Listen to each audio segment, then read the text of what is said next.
안녕하세요. 저는 남편과 함께 제주도에서 자영업을 하고 있는 50대 중반 아줌마입니다. 평소에 운전을 하는 시간이 많아서 유튜브로 사연을 자주 들었는데 제가 직접 이런 사연을 보내게 될 줄은 몰랐네요. 저희에게는 딸이 하나 있어요. 한 명은 너무 외롭다. 나이 들어서 형제가 있는 게 좋다. 주변에서 여러 가지 잔소리도 들었지만 임신 초기에 남편과는 약속한 게 있었어요. 여보, 난 아이에게 좋은 엄마가 되고 싶어. 아이를 한 명만 낳아서 부족함 없이 잘 키우자. 당신 뜻이 그렇다면 그렇게 하자. 아들이든 딸이든 우리에게 와준 것만으로도 감사한 일 아니겠어. 응, 우리 세 식구는 분명히 행복하게 잘 지낼 거야. 그렇게 남편과 주변 사람들의 배려 덕에 힘든 일 하나 없이 딸아이가 저희에게 왔습니다. 뱃속에서부터 얼마나 효녀였는지 임신하는 기간 중에 입덧 한 번도 없을 정도였어요. 진통도 없이 예정일은 다 되었는데 내려올 생각을 하지 않아 병원에 갔는데 정말 설레고 떨리고 병원 가는 차 안에서 엉엉 울었던 기억이 납니다. 그때는 너무 무섭기도 하고 저는 친정엄마가 일찍 돌아가셔서 그런지 엄마 생각이 많이 나더라고요. 남들에 비해서는 적은 시간이었지만 몇 시간을 진통을 하고 온몸이 찢어질 듯한 아픔에 눈을 뜨니 회복실에서는 남편이 내 손을 잡고 있더라고요. 그리고 처음 아이를 안는 그 순간의 따스함이 얼마나 소중했는지 몰라요. 저희는 경기도 쪽에 작은 전원주택을 지어서 그렇게 한 10여 년쯤 세 식구가 행복하게 남부러울 것 없이 잘 지냈습니다. 항상 해주고 해줘도 부족하다고 생각이 드는 게 부모 마음인데 딸아이는 어릴 적부터 부모가 사랑을 주면 주는 대로, 부족하면 부족한 대로 투정이나 짜증 하나 없이 집안일도 자주 도왔어요. 반에서 겉도는 친구가 있으면 항상 집으로 데려와서 간식도 먹이면서 언제나 남을 먼저 생각하며 지내는 착하고 속 깊은 아이였어요. 엄마, 내가 친구들을 너무 많이 데려와서 간식 만들어주기 힘들지 않아? 무슨 소리야. 우리들 먹던 거에다가 조금 더 하면 되는데. 그러면 이따가 애들 가면 설거지는 내가 할게. 그럼 괜찮지? 항상 엄마를 먼저 생각해줘서 고마워, 우리 딸. 난 엄마가 세상에서 제일 좋아. 엄마도 세상에서 우리 딸이 제일 좋아. 엄마는 너가 하고 싶은 일하고 즐겁게 지내는 게 큰 행복이야. 이렇게 남편과 저는 밝고 순수한 딸아이가 자라는 것을 지켜보며 그것이 세상의 행복이겠거니 생각하면서 살았습니다. 그러던 어느 날 남편이 하던 공장이 부도가 났어요. 하늘이 참으로 공평한 것인지 절대로 깨질 것 같지 않던 행복은 오래가지 않았습니다. 주변 사람들에게 아쉬운 소리를 하며 욕 들어먹는 것도 지옥 같고 어떻게 해도 줄어들지 않는 빚. 너무 갑작스러운 일에 비참하고 고통스러웠죠. 그리고 딸에게만큼은 이런 모습을 보여주고 싶지 않았어요. 그만큼 너무 소중했으니까요. 그렇게 중학교 때부터 딸아이를 서울에 떼어놓고 저희 부부는 제주도에 내려오게 되었습니다. 지난 세월 돌이켜 생각해보면 뭐가 그렇게 바쁘고 살기 힘들다고 생때 같은 아이를 왕래도 자주 않던 친척집에 맡겨두고 돈을 벌어야 한다는 핑계로 나몰라라 했는지 후회가 듭니다. 딸은 외지에 있으면서도 매일매일 남편과도 저와도 매일 통화하는 게 낙이 나이였습니다. 엄마, 오늘은 뭐 했어? 엄마는 오늘도 식당에서 일했지. 사람은 많았어? 너무 바빠서 힘든 줄도 몰랐어. 어떡해 우리 엄마. 내가 빨리 돈 벌어서 호강시켜줄게. 엄마 아빠는 돈 많아. 우리 딸한테 더 많이 못해줘서 너무 미안하지 엄마가. 난 괜찮아 엄마. 우리 세 식구 다시 한 집에서 행복하게 지내려고 지금 잠깐 힘든 거라고 생각해. 그렇게 딸은 사교육 하나 못 받으면서도 국공립대학에 들어갔어요. 아무리 국공립대학이라도 1년 학비를 무시 못하겠더라고요. 늘 빠듯하게 지원해줘서 부모가 미안한데 자기가 알바하면서 비싼 교재며 용돈이며 알아서 쓰고 또 가끔 어버이날이나 명절 때 만나면 용돈도 주고 가는 속 깊은 딸이었네요. 그렇게 대학에 가고 큰 회사는 아니었지만 얼마 있지 않아 바로 취직도 해서 저희 딸은 늘 우리 남편과 저의 자랑이고 보물이었습니다. 작은 회사에 들어가서 그런지 딸아이는 연락이 통 없었어요. 전화를 걸어도 금방 끊고 한번 찾아가 봐야 하나 걱정하는 저에게 남편은 사회생활하다 보면 다 그럴 거라며 부모가 따뜻한 밥 먹이고 보살펴줘야 하는데 그러지 못했으니 서운해하는 것도 면목 없는 거라며 말리더군요. 그렇게 무소식이 희소식이겠거니 아침이나 저녁에 밥은 먹었는지 문자만 주고받으며 그렇게 지냈어요. 그러다가 늦은 밤 전화가 걸려왔습니다. 여보세요? 엄마. 나야. 우리 딸, 이게 얼마 만에 통화야. 오늘도 바빴지? 목소리 왜 이렇게 힘이 없어? 엄마, 나 어떡해? 왜 울어? 무슨 일 있니? 지금 엄마랑 통화할 수 있는 거야? 엄마, 나 임신했어. 그게 무슨 소리야? 우리 딸, 천천히 엄마가 이해할 수 있게 얘기해줘. 나 남자친구가 있었어. 한 4개월 만났는데 생리를 안 해서 확인해보니까 아기가 생겼대. 딸아이는 이제 취직됐는데 그저 바쁘고 힘들어서 연락 없는 겠거니 했는데 어릴 때부터 혼자 커서 그런지 남편이나 저한테는 힘들다는 소리 안 하던 아이라서 그냥 의젓하고 씩씩한 거라고 생각했습니다. 그런데 임신이라뇨. 혼자 산부인과 가서 검진도 받고 왔나 봐요. 임신한 지 6주 됐어. 다시 생각해봐. 너 아직 너무 어리고 예쁘잖아. 엄마 아빠도 곧 돈 모아서 다시 집 사면 우리 세 식구 같이 살 수 있어. 지울 생각은 전혀 없어, 엄마. 아이는 또 생길 수 있어. 다시 한번 생각해봐. 엄마는 어떻게 그렇게 말을 해? 한창 하고 싶은 일하면서 예쁜 옷 입고 여행도 다닐 꽃다운 봄에 애가 졌단 소리를 하니 어느 부모가 안 말리고 배겨? 그 말에 너무 화가 나더라고요. 계속 설득하고 저도 울면서 빌어왔지만 절대 지울 일은 없다고 난리였습니다. 딸도 울고 저도 한참 울다가 결국은 마음 잡고 대화해봤더니 아이를 출산하고 1년 뒤에 다시 직장을 다니겠대요. 정신적으로도 체력적으로도 너무 힘들겠지만 지금 가진 아이를 키우고 싶다면서요. 애 아빠 되는 사람은 알고 있고? 우선 집에 이야기해본대. 그리고 뭐라고 안 했어? 정말 어떡하지, 엄마? 엄마도 나 가졌을 때 그랬을 거잖아. 너무 귀하고 소중한 거. 알지, 물론. 그래서 남자친구는 뭐라고 해? 아이를 키울 수 있겠냐고. 자신 없대. 키울 거면 너 알아서 키우라고. 정말 억장이 무너지다 못해 가슴이 뜨겁게 아팠네요. 자기 생각은 확고하고 충분히 키울 수 있다는데 덤덤하게 말을 이어나가는 딸이 너무 불쌍하고 미쳐버릴 것만 같았어요.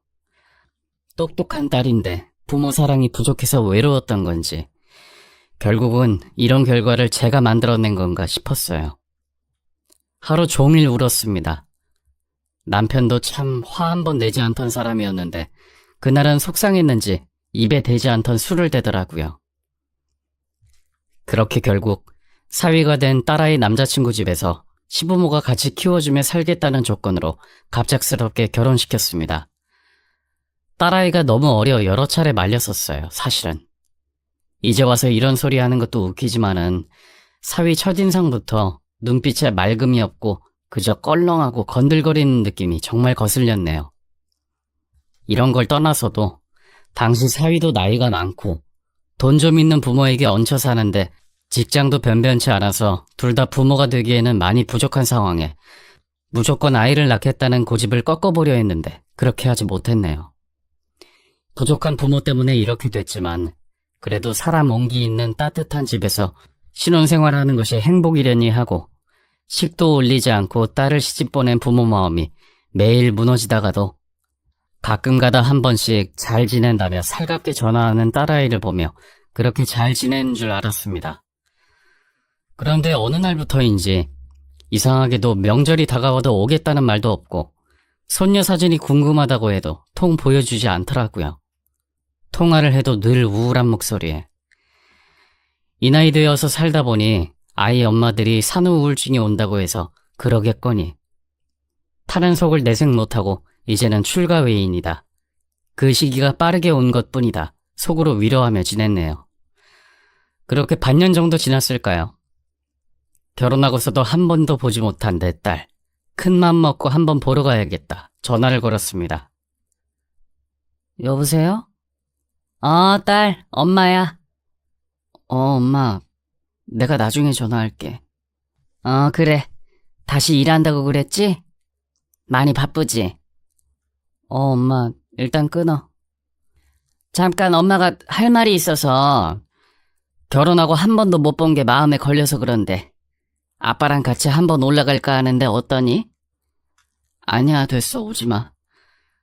요즘 아기가 감기 걸렸는지 아파서 정신이 하나도 없어. 그래? 그렇지. 아이가 아프면 정신이 하나도 없더라. 너도 어릴 때 엄마가 그랬어. 그럼 아빠랑 또 얘기해보고 다른 날 잡아서 보러 갈게. 아니, 그러지 마, 엄마. 나 끊을게. 그렇게 그게 우리 모녀의 마지막 통화인 줄은 몰랐네요. 며칠이 지나도 한 달이 지나도 딸아이는 통화를 거부했어요. 늘 바쁘다는 이유였고 아이가 아프기도 하다며 정말 미안하다면서요.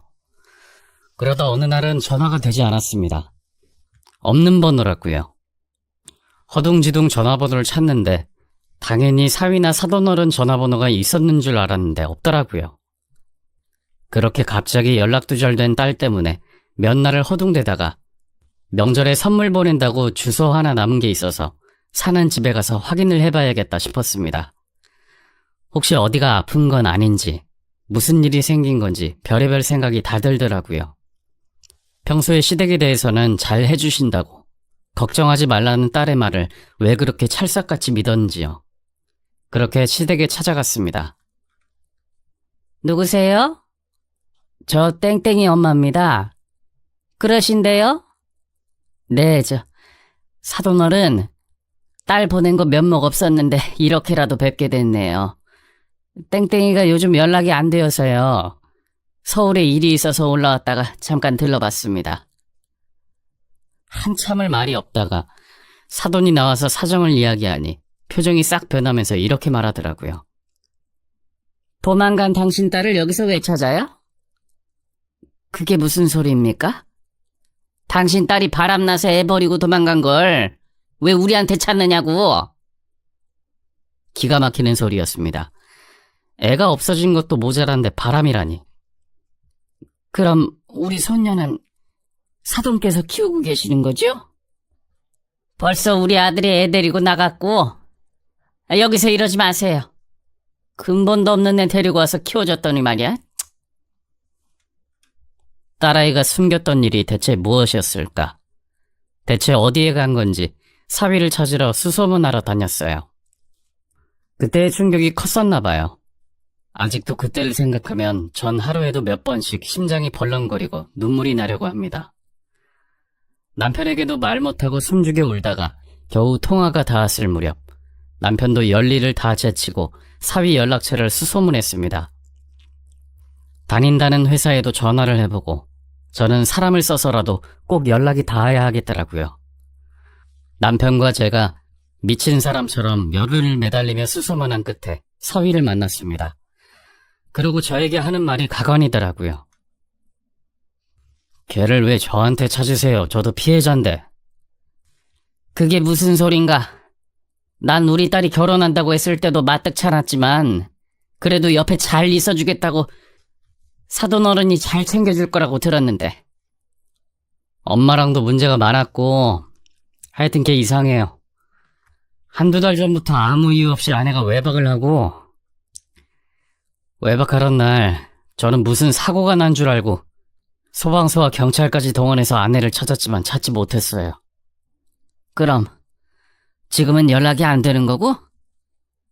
그러더니 갑자기 잘못된 인연이었다며 헤어지자고 하고 그 다음날 가출을 하더군요. 그리고 일주일 후에 와선 이혼하자고 하고 그 다음날 나가고 또 사나흘 뒤에 들어와서 헤어지자고 하고 그걸 제가 어떻게 견뎌요? 그럼 아이는 누가 기르고 있는데? 저도 피해자라고요. 계속 말씀드리잖아요, 어머니. 저한테 찾거나 이러지 마시고 그렇게 끔찍히 아끼는 부모님이니까 연락이 가겠죠. 들어가세요. 한순간 눈앞이 캄캄해졌습니다. 대체 무슨 일이 일어나고 있는지 현실에 살고 있지만 실감이 나지 않았어요. 뒤늦게서야 어두운 목소리의 딸과의 통화가 생각이 나고 아직 걷지도 못하는 애를 두고서 아직 무서웠을 텐데 대체 왜 그런 걸까?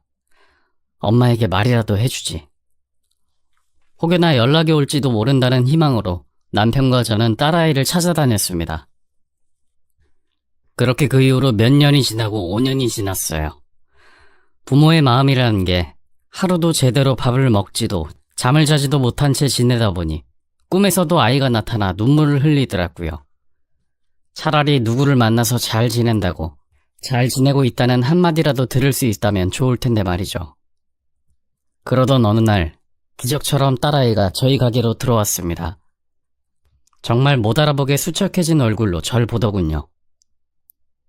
엄마, 너 얼굴이 이게 뭐야? 어떻게 지낸 거야? 밥은 먹었어? 가슴이 찢어질 듯 아팠습니다. 팔다리 군데군데 멍이 들어있고 꼴이 말이 아니었어요. 남편은 우리 둘을 쓱 보더니 말없이 담배를 피우러 나가더라고요. 혹시 남편이 때렸니? 한참을 말이 없다가 고개만 절레절레 흔들어요. 대체 연락도 없이 어디서 지내? 대답이 없었습니다. 말없이 엉엉 우는데 짐승이 우는 소리처럼 꺽꺽 우는 모습을 보니 저도 가슴을 치며 울었습니다. 입술 터진 걸 보면 얼굴까지 맞았다는 소린데 뭐 때문에 그 지경이 되는 건데? 딸을 나무라다가 너무 속이 상해 한바탕 울었네요. 싸운 이유에 대해서는 딸이 끝까지 항구 중이고 이유가 뭐든 다 떠나서 너 맞고 사는 꼴은 못 보겠으니 이혼하라고 했더니 또 말은 없고 이혼 생각 없으면 당장 네 집으로 가래도 꿈쩍 않고 집에 있는데 말을 하지 않습니다. 딸 상태는 키 170 넘고 57kg입니다. 자기는 안 마른 줄 알고 58kg 됐다며 더 굶어요. 진짜 미치도록 속상합니다. 아무리 뭘 먹이려 해도 먹질 않았어요. 낱개 과자 사두면 낮에 하나씩 먹는 정도로 굶을 때도 있고요. 아무 말도 하지 않자 조심스럽게 이야기했습니다. 엄마한테는 말하지 않아도 좋아. 그런데 우리 땡땡이도 엄마잖아. 엄마도 우리 손주 보고 싶어. 그런데 엄마는 여전히 우리 땡땡이가 더 중요하고 소중해. 숨소리만 겨우 내어가며 우는 딸을 겨우 달래고 며칠을 보냈습니다. 무슨 충격이 있던 건지 대체 가늠조차 하기 싫은 끔찍한 시간이었어요. 그러더니 일주일째 되던 날 겨우 입을 열었습니다. 엄마, 나 그 집에서 너무 죽고 싶었어. 대체 무슨 소리냐 물어보니 남편과 제 앞에서 정신 나간 사람처럼 주절주절 떠들기 시작했습니다. 결혼 1개월이 되었을 때 딸아이 시어머니가 얘기했다고 하더군요. 신랑한테는 말하지 말고 너 혼자 집에 오너라. 그때 딸아이는 결혼 한 달 전 임신을 한 터라 임신 3개월인 상태였습니다. 그때까지만 해도 아직 합가를 하지 않고 딸이 사위와 사는 집에서 출퇴근을 하며 일을 할 때라서 귤 한 박스를 사들고 낑낑거리며 아파트에 도착했는데 1층 현관문이 고장났답니다. 큰 귤 박스를 들고 낑낑대는 딸아이를 보시고도 무겁질 않은 따뜻한 말 한마디, 거드는 손은 기대조차 할 수 없고요. 집에 들어서서 귤 박스를 내려놓자마자 서 있는 그 상태로 애를 나무랐다는 겁니다. 내가 너를 한 달간 지켜봤는데 너 1년간 우리 집에 들어와서 교육 좀 받아야겠다. 결혼 후 한 달간 시댁에 일주일에 한 번 사위와 함께 갔는데 그걸론 성이 안 찼는지 전화를 자주 안 한다는 이유로 화가 났다고요. 그러면서 하는 말이 우리 집이 화목했는데 불행해진다면 다 네 탓이다. 여자가 잘못 들어오면 집안이 망한다.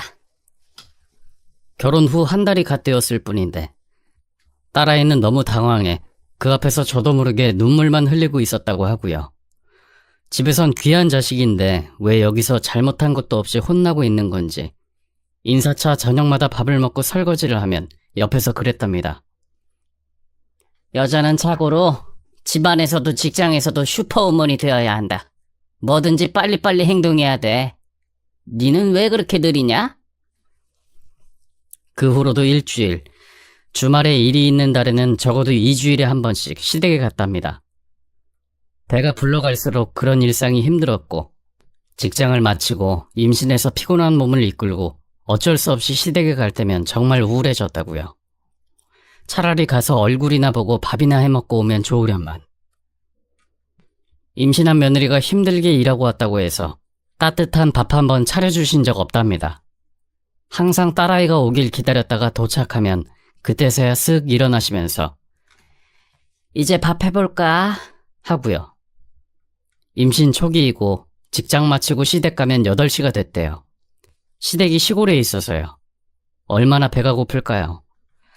그것도 아기가 뱃속에 있으면 그 배고픔은 더할 텐데 밥솥에 밥이라도 좀 앉혀놓으시면 좋으련만 그것도 꼭 딸아이가 도착해야지만 꼭 함께 준비하려고 하고 그뿐만 아니었답니다.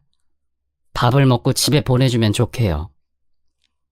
마누라 피곤해서 가야겠어요. 사위가 눈치를 살피고 말하면 왜 그렇게 빨리 가려고 그러냐? 가족의 화목을 위해서 화투치고 가라. 어떻게든 30분이라도 더 붙잡아두려고 했답니다. 일어나려고 하면 갑자기 거실 유리장에서 양주와 콜라를 임신한 딸에게 꺼내오라고 해선 마시고 가라고.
나는 아들과 함께하는 이 시간이 가장 행복하다. 이 말을 토시 하나 안 빼먹고 한 수십 번은 들었대요. 임신한 동안에도 아기 양말, 미역 한 줄기, 사골국 한 번 주신 적 없다고 합니다. 제가 그래도 남편이랑 우리 딸 잘 부탁한다고 버섯이니 생선이니 사돈 댁에 챙겨 보내드렸는데 그건 항상 빼놓고 차렸다고 하더군요. 아기를 낳곤 더욱더 가관이었어요. 아기가 태열이 심해 몸이 나뭇껍질처럼 건조하고 온몸이 뻘겋게 되었을 때였는데 그때 또 전화가 왔답니다. 신랑한테 말하지 말고 네 혼자 오느라. 초기에 혼자 불려가서 된통 혼난 경험이 생각나서 심장이 벌렁거려 전화를 했더니 아니나 다를까 자주 안 온다고 또 화가 난 겁니다. 아기 낳은 지 50일이 되었는데 어떻게 자주 갈까요? 그런데도 그땐 바보 같은 우리 딸이 무슨 착한 척하는 병에 걸린 사람 마냥 아기를 데리고 시댁에 갔답니다. 아기는 계속 찢어질 듯이 울어대고 아기 키워본 엄마들은 다 아실 거예요. 이 얘기를 들으면서 정말 미칠 것 같았습니다. 애가 그렇게 우는데도 빨리 가란 소리도 없고 도저히 안 되겠어서 사위가 가야겠다고 일어서면 앞으로는 일주일에 한 번씩 꼭 오너라. 이랬다고요.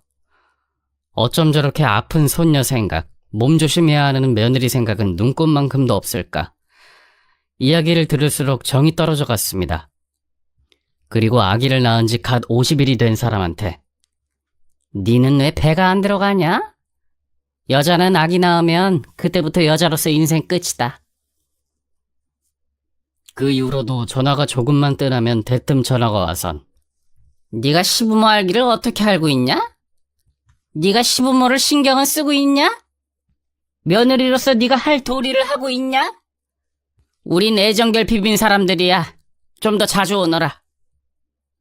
항상 혼내는 전화가 왔다고요. 이렇게 상황이 지속되면서 사위에게 전화온 시어머님의 목소리가 수화기 멀리에서 들려만 와도 심장이 벌렁벌렁거리고 귀를 막고 싶은 상황까지 왔다고요. 하루에도 수백 번씩 아이를 버리고라서도 저와 남편에게 오고 싶었다고 합니다. 하지만 사위는 전혀 들어주지 않았고 잘 살겠다고 한 결혼인데 볼 면목이 없었답니다. 그렇게 마음이 병이 든 모양이에요. 밤만 되면 갑자기 집을 나갔다고 합니다. 그리고 친구 집에 가서 펑펑 울다가 다시 돌아오고 본인도 무슨 일을 하고 있는지 알 수 없었대요. 그렇게 5년을 넘게 혼자 떠돌며 지냈다고 합니다. 같이 마음 아픈 사람들도 만나면서 틈나면 아르바이트도 하고 두고 온 딸 생각에 몇 번이고 사위에게 가봤지만 아이를 볼 수 없었다고 펑펑 우네요. 그 와중에 놓고 온 큰손주가 걱정되기도 하고 딸이 너무 답답한 처사를 보이니 저라도 사위 쫓아가서 으름장 놓고 올까 생각 중이었어요. 그리고 남편이 나섰습니다. 사돈 어른께서 이해를 잘 못하신 모양인데 저희 땡땡이 잘 부탁드린다고 제가 매해 철마다 음식 보내드리는 거 알고 계시죠? 저희 땡땡이 먹이라고 한 거였는데 사돈 어른께서 많이 시장하셨나 봅니다. 그렇게 구박하던 제 딸이 몸이 많이 상해서 돌아왔네요. 우리 어른들이 아이들 그리고 손녀까지 있는데 책임을 끝까지 지지 못한 것 같습니다.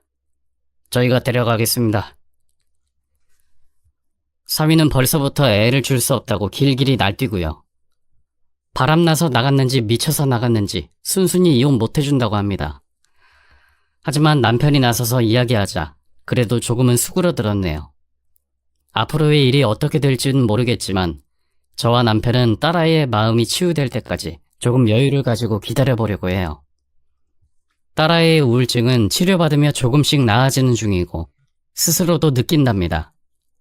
결혼과 아이를 낳은 것에 대해 후회하기도 하고 마음이 미어질 듯 아프긴 하지만 병원에 다니며 많이 회복되고 있어요. 저만의 욕심일지 모르겠지만 이제서야 우리 세 식구가 의지하며 온기를 나눠 가지며 살아보려고 해요. 세상에 참 많은 일이 있다고는 생각하지만 또 이겨내지 못할 일은 없다고 생각합니다. 조금 후련하네요. 긴 글 읽어주셔서 감사합니다.